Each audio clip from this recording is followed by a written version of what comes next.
सिवनी के पेंच national park से एक बाघिन की शिफ्टिंग राजस्थान की जानी है।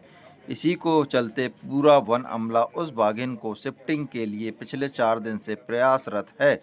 वहीं बाघिन चतुर और चपल होने के कारण वन विभाग के अधिकारियों के हाथ नहीं लग पा रही है। वहीं इस बाघिन को ट्रैंकुलाइज कर पकड़ने के लिए कान्हा नेशनल पार्क से हाथियों को भी बुलाया गया है। वहीं राजस्थान से भी एक दल पेंच नेशनल पार्क पहुंचा है। यह शिफ्टिंग राजस्थान में बाघों की कम संख्या को देखते हुए की जा रही है।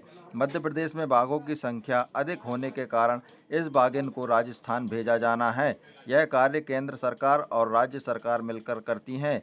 बाघिन का चयन राजस्थान भेजने के लिए किया गया। वह अत्यंत फुर्तीली और चतुर चालाक है। इन्हीं विशेषताओं को देखते हुए इस बाघिन का चयन राजस्थान भेजने के लिए किया गया है। ऐसा माना जा रहा है कि कुछ दिनों में ही इस बाघिन को ट्रैंकुलाइज कर पकड़ लिया जाएगा और इसकी शिफ्टिंग राजस्थान कर दी जाएगी।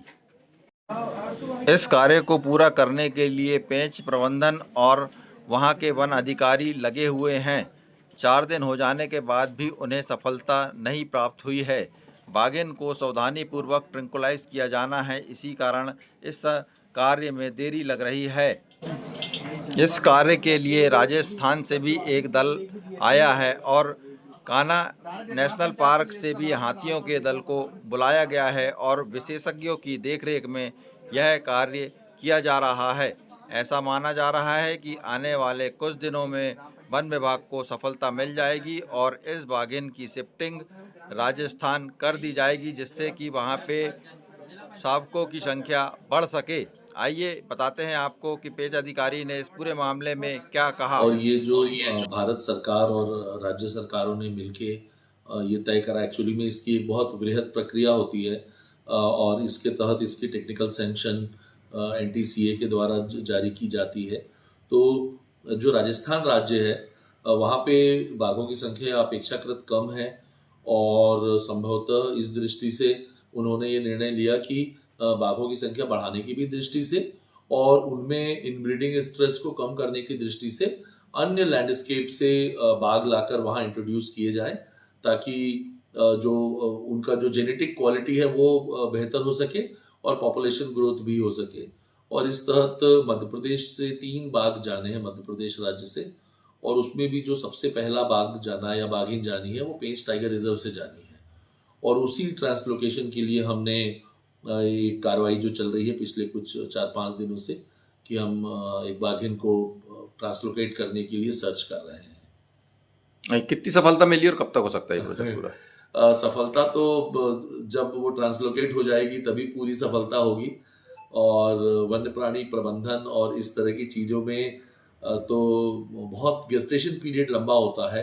मैं बताना चाहूँगा कि जब पन्ना पेंच टाइगर रिजर्व से एक बाघ को जाना था तो लगभग 40 दिन तक वो बाघ छकाता रहा।